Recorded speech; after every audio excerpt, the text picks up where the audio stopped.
Përshëndetje miq të shëndetit. Në këtë episod të podcastit do të flasim për një problematikë shëndetësore e cila gjithmonë më shumë po bëhet prezente në familjet tona. Bëhet fjalë për diabetin tek fëmijët. Për të folur për mënyrat e trajtimit, simptomat dhe shkaqet e kësaj sëmundje, kemi të ftuar në podcast mikën endokrinologe Luftime Bruka. Doktoresha, përshëndetje, kënaqësi që ju kemi në podcast. Përshëndetje, kënaqësia është e imja. Doktoresha, për ta nisur bisedën, a mund na tregoni çfarë është diabeti dhe sa problematike është kjo sëmundje tek fëmijët? Atëherë, diabeti është një sëmundje e cila shkaktohet nga nga rritja e sheqerit në gjak. Dim që glukoza është burimi kryesor i energjisë së organizmit. Tek të sëmurët me diabet, kjo prodhohet glukoza, por duhet një hormon i cili rrit futjen e glukozës në qelisë. Dhe ky është insulina. Tani, diabetin e kemi dy formash. Kemi diabetit të tipit 1, i cili është më i shprehur tek fëmijët, dhe kemi diabetin e tipit të dytë, i cili prek moshat e rritura. Cili është dallimi midis diabetit tip 1 dhe diabetit tip 2? Diabeti tip 1 zakonisht është në moshën 40 vjeç, ndërsa diabeti tip 2 është mbi moshën 40 vjeç. Tani, cili është dallimi midis këtyre dy diabeteve? Tek diabeti tip 1 kemi mungesë të prodhimit të insulinës, e cila është një hormon që prodhohet nga qelizat beta të pankreasit. Ndërsa në diabetin tip 2, kjo insulin, ky hormon prodhohet, por organizmi ose nuk është në sasinë e mjaftueshme, ose organizmi nuk është në gjendje që ta përdor në mënyrën se si duhet. Doktoresha, në rastet e diabetit të tipit 2, cilat janë shkaktarët kryesorë? Duke qenë se nuk lidhet me aspektin gjenetik kjo. Po, tani, diabeti tip 1, pra ka më tepër trashëgimin gjenetike dhe kemi mungesë totale të insulinës. Ndërsa diabeti tip 2, siç e tham, prodhohet insulina, por kjo ose nuk është në sasinë e mjaftueshme, ose organizmi nuk e përdor ashtu siç duhet. Pra, por është për të ardhur keq, sepse kohët e fundit kemi shfaqjen e diabetit tip 2 tek fëmijët, cilat janë shkaqe që shkaktojnë diabetin tip 2 tek fëmijët. Atëherë, kryesorja është kequshqyrja. E dyta është mungesa e aktivitetit fizik. I treti është qëndrimi shumë kohë të gjatë para ekranit. Si ndikojnë ta në zhvillimin e diabetit? Po flasim për diabetin tip 2 tek fëmijët. Atëherë, diabeti tip 2 tek fëmijët, cilat janë shkaqet, e tham që është kequshqyrja, mungesa e aktivitetit fizik, qëndrimi shumë para ekranit. Pastaj janë edhe mungesa e lojrave, tani fëmijët pathyesisht i kanë po, dhe kequshqyrja, fast foodet, këto janë kryesorët. Si e kupton një prind që ka fëmijë me diabet? Atëherë, një fëmijë i cili është i shëndetshëm, një fëmijë që ka etje, urinon shpesh, mund të ketë rënje në peshë, por në diabetin tip 2 rënja në peshë është më pak se sa tek diabeti tip 1. To janë 3 ose 4 shenjat kryesore që një prind duhet të shqetësohet. A janë të njëjta simptomat si në diabetin tip 1 dhe tip 2 tek fëmijët? Jo, nuk janë një lloj simptomat, sepse në diabetin tip 1 tek fëmijët, fëmia ka një etje të shtuar, pinë shumë ujë, mund të rishfaqet dhe urinimi gjatë natës, sidomos tek fëmijët e vegjël, ndërsa ka dhe rënje në peshë, që është kryesorja, dhe këto e shqetësojnë prindin, i cili duhet të bëj ekzaminimet. Ndërsa në diabetin tip 2 shenjat klinike janë më të pakta se sa tek diabeti tip 1. Nuk kemi një rënje në peshë, etja është më e moderuar, kequshqyrja është kryesorja. Shpesh flitet edhe për diabetin e fshehur, si ta dallojmë? Atëherë, sepse është shumë e vështirë që nga jemi diabeti i fshehur. Po, diabeti i fshehur, ose ne si mjek endokrinolog e quajmë faza e prediabetit. Dhe kjo është shumë problematike, sepse të paktën pacientët të cilët kanë diabet ekzaminohen dhe mjekohen, por diabeti i fshehur është faza që glicemia është pak mbi normë. Në qoftë se normat e glicemisë tek diabetikët janë 110-120, në diabetin e fshehur kemi një tolerancë të dëmtuar të diabetit. Pra në këtë rast organizmi ynë prodhon insulin, por kjo insulin nuk është aktive, pra organizmi nuk është në gjendje që ta fusë në punë këtë Insulin që prodhohet nga qelizat e pankreasit. Zakonisht ndodh tek pacientët të cilët janë obez, diabeti i fshehur, kemi kryesorja është hemoglobina e glukozuar ose HbA1c-ja që i themi ne. Në qoftë se kjo rritet mbi 6.2 që janë normat, por mbaret nga kitet e laboratorëve, atëherë themi që është një problem. Por tek diabeti i fshehtë ose prediabeti që themi ne, kryesorja është dieta, aktiviteti fizik, dhe pastaj kur ne nuk arrim në norma që duam me dietë dhe me aktivitet fizik, atëherë kemi fazën e mjekimit, i cili pastaj është i ndryshëm në bazë të gjendjes që paraqit tek pacienti. Cilat janë vlerat normale të diabetit? Tani vlerat normale të diabetit në etam është 110, 120. Pa ngarkesë ose esull dhe 140 është me ngarkesë. Dhe ku ne duhet drejtohemi për të bërë një analizë të glicemisë? Tani, duhet të drejtohemi tash. Një fëmijë ose i cili ka prindrit me diabet, atëherë ai duhet të jetë nën kontroll të paktën një herë në 3 muaj ose një herë në 6 muaj pa prindrit të cilët kanë të afërm diabetik ose janë vet ose kanë familjar të tyre me diabet, fëmijën e tyre duhet ta kontrollojnë, duhet të bëjnë ekzaminimet çdo 3 ose 6 muaj.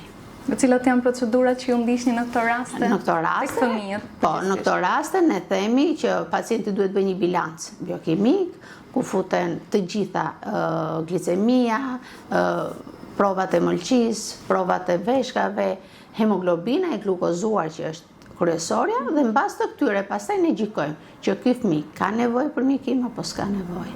E kuptoj. Doktoresha, ju përmendet pak pjesën e fëmijëve obez. Sa shpesh duhet bëjnë, ose a duhet të bëjnë fëmijët obez vizita tek endokrinologu në lidhje për të parë nëse janë predispozuar për diabet ose nëse kanë zhvilluar diabet? A janë një kategori që ata duhet drejtohen? Pa tjetër, pra tha, fëmijët obez është një kategori që duhet të drejtohet tek mjeku. Ka apo s'ka probleme klinike, shfaqje klinike, sepse mund tjetë kjo që thamë ne faza e prediabetit. Pastaj e rëndësishme është në qoftë se ky fëmijë ka apo s'ka të afërm diabetik, prindrit, gjyshrit, këto të cilët kanë anamnesë familjare me diabet, duhet të paraqiten shumë herë më tepër se sa fëmijët të cilët nuk kanë asnjë. Doktoresha, a mund parandalohet diabeti tip 1? Diabeti tip 1 nuk parandalohet. Ndryshe nga diabeti tip 2. Diabeti tip 2 mund ta parandalojmë dhe cilët janë shkaqe që tash që janë një ushqim i mirë, një dietë e pasur me dietë vegetariane, një dietë e pasur me drithrat, me perimet, pra pa fast food, një aktivitet fizik, i cili fëmija duhet të bëjë të paktën 60 minuta në ditë aktivitet fizik në ditë, duhet të eci me biciklet dhe sa më pak para ekranit. Diabeti tip 2 parandalohet duke pas parasysh këto shkaqe, ndërsa diabeti tip 1 nuk parandalohet, por trajtohet. Si trajtohet diabeti? Kur shfaqet diabetit dhe e thamë edhe më lart, cilat janë shenjat, pra që një fëmijë është me diabet tip 1, ai fëmijë pin shumë ujë, bie në peshë, është i agjituar, ka urinim të shpesh, që thamë që mund të rishfaqet dhe urinimin, që se fëmija është i vogël urinimi natën, atëherë ky nuk parandalohet. E dim që diabeti është autoimun dhe janë disa smundje të cilat mund të bëhen shkak edhe për shfaqjen e diabetit, siç është tiroidja. Pra një fëmijë që vuan nga tiroidja, atëherë mjeku krahas mjekimit të tiroides duhet të kontrollohet e duhet të kërkojë edhe analizat për diabetin. Janë të lidhura. Janë të lidhura sepse të dyja janë me natyrë autoimune. Si mjekohet diabeti tip 1? Diabeti tip 1 mjekim të vetëm ka insulinën. Pra insulina është mjekimi bazë dhe i pazëvendësueshëm tek diabeti tip 1. Gjatë gjithë jetës insulina është mjekimi bazë. Dozat pastaj janë në varë të glicemive në bazë të ekzaminimeve që ne do të ndjekim tek fëmia. Rritja e dozës bëhet gjithmonë në bazë të glicemive që kemi, Kontrollet janë më të shpeshta, zakonisht I bëjmë çdo 3 ose 6 muaj, duke ndjek me ekzaminimet përkatëse, por baza është edhe hemoglobina e glukozuar. Pra mjekimi I diabetit tip 1 është mjekimi insulinovartës. Çfarë ndodh doktoresha nëse lihet pa trajtuar? Si tek tip 1 ashtu edhe tek Nëse tip 2? lihet pa trajtuar, pacienti mund të kalojë në fazën më të avancuar që është ketoacidoza diabetike, që pastaj fëmia është shumë I agituar, është konfuz, ka një aromë të papëlqyeshme dhe në këtë rast është urgjencë, është shtrimi në spital. Do të thonë shtrim në spital për diabetin tip 1 apo për të dy rastet? Për të dy rastet kur nuk trajtohen. Tham, diabeti tip 2 tek fëmijët mund të trajtohet dhe mund të parandalohet. Trajtimi në fillim është me dietën, me aktivitetin fizik, pa bana.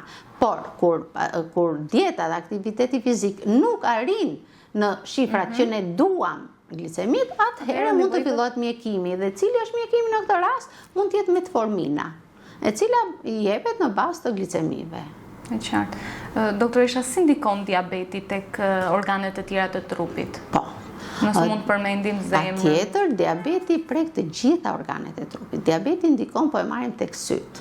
Jep retinopatin diabetike. Zakonisht tek diabeti tip 1, retinopatia shfaqet pas 5 vitesh të smundjes. Por cila është detyra jon? Detyra jon si mjek dhe e prindit është që ne të kemi glicemit sa më afër normës me qëllim që të shtym tonë ndëlikime. Pra tek syt kemi retinopatin diabetike. Diabeti prek zemrën, e cili mund t'jape miokarditet, mund t'jape problemet kardiake nga më të ndryshmet. Kemi tek nervat, jep neuropatin diabetike, prekje e nervave. Kemi tek veshkat, e cila jep nefropatin diabetike. Pra diabeti I prek të gjitha organet. Por, ne si mjek duhet të luftojmë që këto ndëlikime të shtym sa më larg. Duhet të bëhet një herë në vit konsulta ose vizita tek okulisti për të parë dhe parandaluar retinopatinë e diabetit. Pra një person me diabet duhet bëj kontrolle për gjitha llojet të tjera. Patjetër, një person me diabet, siç e tham, matjet e glicemive, bilanci mund bëhet çdo 3 ose 6 muaj, ndërsa kontrolli një fundus okulit, kontrolli tek okulisti duhet bëhet të paktën një herë në vit. Okej. Ju e përmendet pak lidhjen e tiroidës me diabetin, por diabeti I tipit 1 shkakton sëmundje të tjera autoimune, ndikon tek sëmundje të tjera? Po, sepse ne tham që diabeti tip 1 është me natyrë autoimune. Ashtu siç është edhe tiroidja me natyrë autoimune. Prandaj ose edhe infeksionet e tjera, sëmundjet e tjera me natyrë autoimune mund të bëhen shkak për zhvillimin e diabetit. Atëherë, siç e tham edhe më përpara, që një fëmijë I cili vuan nga tiroiditi Hashimoto, mjeku, endokrinolog, duhet të kërkoj krahas analizave përkatëse që janë të tiroidës, duhet kërkoj edhe ekzaminimet për diabetin, sepse mund bëhet shkak I zhvillimit e një diabeti. Gjithashtu mund kemi dhe rritje të yndynave, rritje të kolesterolit, që thamë që diabeti prek zemrën. Edhe këto duhet të kërkohen, paktën një 6 muaj, sepse mund kemi problem me kolesterolin, I cili pastaj na dëmton edhe zemrën, ndërkohë ndëlikon edhe diabetin. Dhe tek fëmijët normalisht është më e vështirë. Patjetër, sepse tek fëmijët është edhe mjekimi, edhe edukimi, edhe të gjitha janë më të vështira se sa tek të rriturit. E kuptoj. Nëse mund t'ju pyes nëse keni patur ndonjë rast që I keni trajtuar të fëmijëve që mund ta ndani me ne në histori? Kemi raste me fëmijët, ne kemi pas raste që kanë ardhur me glicemi shumë të larta, kupton sepse thjesht prindi e ka trajtuar si një viroz, ka qenë me temperaturë, unë kam pas një rast ka qenë 12 vjeç, por ka ardhur me një hemoglobin 14, fëmia ishte dobësu, me një temperaturë, pra ishte viroza shkaku, pavarësisht që pastaj fëmijë në anamnezën që ne morëm kishte dhe faktor gjenetik. Por ama shfaqja e diabetit dhe përcaktimi I diagnozës u bë pas kalimit të një viroze, me temperaturë, me lodhje, me dobësi të përgjithshme, me rënje në peshë në mënyrë drastike 7-8 kg. Në ekzaminimet që vëm, doli diabeti. Pra duhet hiqet kjo mendësia që ne kemi që sëmundjet prekin vetëm moshat mbi 50 vjeç, tash më ulur. Jo. Sidomos diabeti thamë që është trashëgues dhe një fëmijë që ka në rrethin familjar të afërm diabetik është i predispozuar 50 deri në 80% më tepër se sa një fëmijë që nuk ka asnjë të afërm. Por nuk është e thënë që një fëmijë që nuk ka të afërm diabetik të mos preket nga diabeti. E qartë. Po një fëmijë me diabet, a i ndryshon diçka në jetesën e tij? Jo, nuk ndryshon. Një fëmijë me diabet, e themi ne në zhargonin e përditshëm, lind, rritet, krijon familjen, bën gjithçka, shuhet kur e ka kriju Zoti. Pra një fëmijë bën një jetë normale, nëse e mban gjithmonë në kontroll, kontaktet me mjekun, ekzaminimet, ai bën një jetë normale. Mund të bëj aktivitetin fizik, mund të bëj sport, mund të bëj not, mund të bëj gjithçka. Pra prindit nuk duhet të trembet. Prindi nuk ka pse të trembet, vetëm që mjafton ta ndjeki dhe fëmia nuk ka asnjë problem. E qartë, mesazhi shumë i qartë, doktoresha. Ne kemi edhe një rubrik mit apo fakt, ku janë disa pyetje të shkurtra të cilave ju mund të përgjigjeni shkurt ose mund ta zgjeroni përgjigjen për qetësuar gjithë ata që na ndjekin. Fëmijët zhvillojnë diabet sepse konsumojnë shumë sheqer. Jo. Nuk është e vërtetë. Nuk është e vërtetë. Fëmijët me diabet duhet ta shmangin plotësisht sheqerin. Po, kjo është e vërtetë, sepse ne edhe në dietë, edhe kur e japim, themi që fëmia që ka diabet nuk duhet të konsumojë të ëmbla, nuk duhet të konsumoj pijet me gaz, që janë Fanta, Cola, Sprite e gjitha, këto nuk duhet të përdor, kjo është e vërtetë. Pra, kur kanë edhe një ditëlindje nuk mund të bëjmë përjashtim për një copë tortë? Nëse një përjashtim i vogël, themi ne, por nëse fëmia është nën mjekim dhe ka një ditëlindje, një diçka, atëherë ne porosisim prindin që në qoftë se ti i bën 3 unite insulin, atë ditë nuk do t'i bësh 3, po do t'i bësh 4, sepse është fëmijë. Po, ka nevojë dhe. Ka nevojë. Fëmijët me diabet nuk mund të kenë jetë normale. Kjo është e pavërtetë. Vetëm fëmijët mbi peshë janë të rrezikuar për të zhvilluar diabet.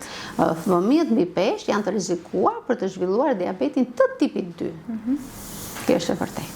Fëmijët me diabet nuk mund të stërviten, pra nuk mund të bëjnë aktivitet fizik. Jo, kjo nuk është e vërtetë. Fëmijët me diabet mund të bëjnë gjithçka. Mund të bëjnë not, mund të bëjnë sport, mund të bëjnë balet, mund të bëjnë palestër, gjithçka. Diabeti i tipit 1 mund të parandalohet me dietë? Jo, nuk mund të parandalohet me dietë. Diabeti i tipit 1 është vetëm mjekimi. Ky është i lindur dhe është mjekimi dhe mjekimi vetëm është insulina. Insulina krijon varësi. Insulina nuk është që insulina krijon varësi, por insulina është i vetmi mjekim. Nuk ka si insulina të krijojë varësi, sepse përderisa insulina është mjekim, atëherë ne si mjek e përshtasim dozën tek pacienti gjithmonë në bazë të glicemive, nuk është që krijon varësi, ai është mjekim, sepse është një deficiencë e lindur, pra, siç e thamë edhe në fillim, që Elizat beta tek diabeti tip 1 nuk prodhojnë insulin. Pra, insulina është një hormon e cila ndikon në uljen e glukozës. Përderisa në këtë rast ne nuk e kemi, mungon, atëherë ne jemi të detyruar ta marrim nga jashtë. Por jo që kjo është nevojë domosdoshme jetike. Pra, nuk është që krijon varësi, por është një nevojë jetike, është e domosdoshme. Okej, doktoresha, ne jemi në fund të bisedës. Nëse keni një mesazh për gjithë ata që na ndjekin se si duhet kujdesen për shëndetin e tyre, konkretisht fëmijët me diabet, ndonjë mesazh për prindrit? Atëherë, mesazhi im kryesor është që prindi duhet të jetë i kujdesshëm për fëmijën. Pra, një ankesë sa do e vogël që tjetë, atëherë prindi duhet të paraqitet direkt tek mjeku. E para kjo, sepse siç e tham, neglizhenca, mos mjekimi çon në ndëlikimet. Me qëllim që ne ti parandalojmë këto ndëlikime, duhet jemi sa më korrekt me ekzaminimet, që tham që janë çdo 3 ose 6 muaj, dhe kontakti me mjekun përkatës, me mjekun endokrinolog, për të marrë se si mund fëmia të marri dozën insulinës, se si ajo duhet të titrohet, pra të caktohet doza në bazë të glicemive, si duhet të rritet doza, si duhet edhe të ulet, sepse ne duhet ta mbrojmë fëmin si nga hiperglicemi, që është rritja e nivelit të sheqerit në gjak, ashtu edhe nga hipoglicemit, që është ulja e nivelit të sheqerit në gjak, të cilën në rastin tek fëmijët me diabet tip 1 e shkaktojmë nga vetë ne, pra nga dhënia e tepërt e dozës insulinës. Prandaj duhet edukimi është baza kryesore. Pastaj edukim. Pastaj është dieta, aktiviteti fizik dhe mjekimi është i fundit. Edukimi është njëshi. Ju falenderoj shumë doktoresh, është të kënaqësi. Faleminderit dhe ju miq që na ndoqët, bashkë do të shihemi në episodin e radhës. Deri atëherë, mirupafshim.